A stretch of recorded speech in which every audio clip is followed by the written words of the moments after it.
നിങ്ങൾ തമ്മിൽ കണ്ട പോലെ തന്നെ ആഴ്സണൽ ടോട്ടൻഹാമിനെ പറ്റിച്ചു. ഓക്കെ, അത് വെറുതെ ഇപ്പോൾ ഫണ്ണായിട്ടൊക്കെ പല ഡിസ്കഷൻസും അതിൻ്റെ പേരിലൊക്കെ നടക്കുന്നുണ്ട്.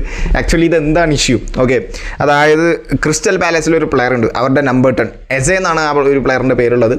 സോ അദ്ദേഹത്തെ ആഴ്സണൽ സ്വന്തമാക്കി. ഈ ഒരു എസെ എന്ന് പറഞ്ഞിട്ടുള്ള ഈ ഒരു പ്ലെയർ ആക്ച്വലി ടോട്ടൻഹാമുമായിട്ട് കഴിഞ്ഞ കുറച്ച് ദിവസങ്ങളായിട്ട് 2 ആഴ്ച 3 ആഴ്ചയായിട്ട് ടോട്ടൻഹാം ഇദ്ദേഹത്തിന് വേണ്ടി ഡിസ്കഷൻസ് നടത്തിക്കൊണ്ടേയിരിക്കുക. അവർക്ക് പ്രോപ്പറായിട്ട് ഒരു ഫോർവേഡിനെ വേണം.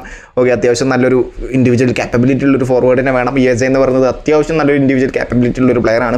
അപ്പോൾ അവർക്ക് ടോട്ടൻഹാമിന് അവർക്ക് വേണം. അവർ പേഴ്സണൽ ടേംസ് വരെ എസയുമായിട്ട് അഗ്രി ചെയ്തിട്ടുണ്ടായിരുന്നു. അപ്പോഴാണ് ആഴ്സണൽ രംഗത്തോട്ട് വരുന്നത്. ആഴ്സണലോ ടോട്ടൻഹാമോ ഇതിലേതാണ് നിനക്ക് വേണ്ടത്? ക്രിസ്റ്റൽ പാലസിൻ്റെ മാനേജ്മെൻറ്റ് ചോദിച്ചു. എസെ നേരെ പോയിട്ട് ആഴ്സണലിനെ അങ്ങോട്ട് ചൂസ് ചെയ്തു. ഓക്കെ, ഈ ഒരു ആഴ്സണൽ ആക്ച്വലി ഇദ്ദേഹത്തിന് വേണ്ടി രംഗത്തേക്ക് ഇറങ്ങാൻ കാരണം ആഴ്സണലിൻ്റെ പ്ലെയർ ആയിട്ടുള്ള കൈ ഹാവർട്സ് അദ്ദേഹത്തിന് ട്രെയിനിങ്ങിൻ്റെ ഇടയിൽ ഒരു നീ ഇഞ്ചുറി സഫർ ചെയ്തു. സോ അതുകൊണ്ട് തന്നെ നീ ഇഞ്ചുറി സഫർ ചെയ്തുകൊണ്ട് തന്നെ അദ്ദേഹത്തിന് ഇനി കുറച്ച് ദിവസം, ഐ തിങ്ക് 3 മാസത്തോളം അദ്ദേഹത്തിന് ഇനി പുറത്തിരിക്കേണ്ടി വരും. സോ അതുകൊണ്ട് തന്നെ അവർക്ക് പ്രോപ്പർ ഒരു ഫോർവേഡിലൊരു ബാക്കപ്പായിട്ട് ഒരാളെ വേണം. ഓക്കെ, അതിന് അവർക്കൊരു പ്ലെയറെ വേണം. അവർക്ക് തോന്നിയത് എസെ എടുക്കാനാണ്. എസെ എന്ത് ചെയ്തു? ടോട്ടൻഹാം ഓർ ആഴ്സണൽ ഏതാണ് ചൂസ് ചെയ്യാൻ ചിന്തിക്കാനൊന്നും പറ്റിയില്ല. അദ്ദേഹത്തിൻ്റെ ഡ്രീം ക്ലബ് ആഴ്സണലാണ്. ആഴ്സണലിനെ അങ്ങോട്ട് അദ്ദേഹം ചൂസ് ചെയ്തു. അദ്ദേഹം ആഴ്സണലിലോട്ട് വന്നു. 60 മില്യൻ്റെ ഒരു പാക്കേജാണ് കേട്ടോ. 60 മില്യൺ യൂറോയുടെ ഒരു പാക്കേജാണ്. 60 മില്യൺ ക്രിസ്റ്റൽ പാലസിന് കൊടുത്തു. അദ്ദേഹത്തെ മേടിച്ചു. എസയെ മേടിച്ചു ആഴ്സണൽ. ആക്ച്വലി ആഴ്സണൽ അല്ല ടോട്ടൻഹാമിനെ പറ്റിച്ചത്, എസയാണ് ടോട്ടൻഹാമിനെ പറ്റിച്ചത്. പേഴ്സണലായിട്ട് എല്ലാ കാര്യങ്ങളും അഗ്രി ചെയ്തിട്ട് അവസാനം ആഴ്സണലിൽ വന്നപ്പോൾ ആഴ്സണലിൻ്റെ കൂടെ അങ്ങനെ അങ്ങോട്ട് ഇറങ്ങിപ്പോയി. ആക്ച്വലി എസയാണ് പറ്റിച്ചത്. എനിക്ക് വെറുതെ ഇങ്ങനെ ആ ഒരു കഥ കേട്ടപ്പോൾ അങ്ങനെയൊക്കെ തോന്നി. ഓക്കെ, എന്തായാലും ആഴ്സണൽ എന്ന് പറയുന്നത് ഇപ്പോൾ വിക്ടർ ഗക്കാരിസ് അല്ല, സോറി, കായ് ഹാവർട്സ് ഇപ്പോൾ കഴിഞ്ഞ മാച്ചിൽ നമ്മൾ കണ്ടതാണ്. ആക്ച്വലി വിക്ടർ ഗക്കാരിസിന് സബ്ബായിട്ടാണ് മാഞ്ചസ്റ്റർ യുണൈറ്റഡിന് ഇറങ്ങിയിരുന്നത്. പക്ഷേ വിക്ടർ ഗക്കാരിസിന് കാര്യമായിട്ട് ഒരു ഇമ്പാക്റ്റും കൊണ്ടുവരാൻ പറ്റാത്ത സമയത്ത് കായ് ഹാവർട്സ് വന്നു. അറ്റാക്കിങ്ങിൽ അത്യാവശ്യം നല്ലൊരു ഇമ്പാക്റ്റ് കൊണ്ടുവരാൻ അദ്ദേഹത്തിന് സാധിച്ചു. അപ്പോൾ ആർട്ടിറ്റയുടെ അണ്ടറിലുള്ള സബ്സ്റ്റിറ്റ്യൂട്ട് ടീമിനാണെന്നുണ്ടെങ്കിലും വളരെ കൃത്യമായിട്ടുള്ള റോളുണ്ട്. ഓക്കെ, ആർട്ടിറ്റ എന്ന് പറയുന്നത് ആഴ്സണൽ എന്താ പറയുക ഭയങ്കരമായിട്ട് കൺസിസ്റ്റൻസി ഉള്ളൊരു ടീമാണ്.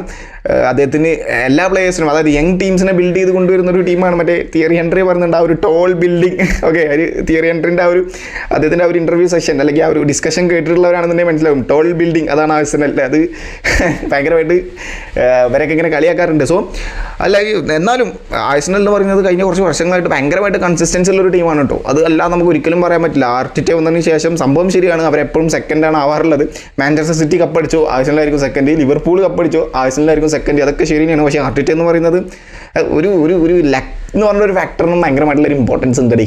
അത് ആഴ്സണലില്ല. അതാണ് പ്രീമിയർ ലീഗിൽ ആഴ്സണലില്ല. സംഭവം ശരിയാണ്, അവർ സെക്കൻഡാണ്, ആ ഒരു ഇതൊക്കെ കിട്ടാറുണ്ട്, അതൊക്കെ ശരിയാണ്. പക്ഷേ ലക്ക് എന്ന് പറയുന്ന ഒരു ഫാക്ടർ ആഴ്സണലിൽ കുറവാണ്, കമ്പാരിറ്റീവ്ലി കുറവാണ്. അവർ ആ കഴിഞ്ഞ സീസണിൽ ആ ഒരു തുടക്കത്തിൽ അവരുടെ കുറച്ച് ഡൗൺഫോൾ കാരണമാണ് അവർക്ക് അവസാനം ലിവർപൂളുമായിട്ട് ആ ഒരു ഇത് മിസ്സായത്.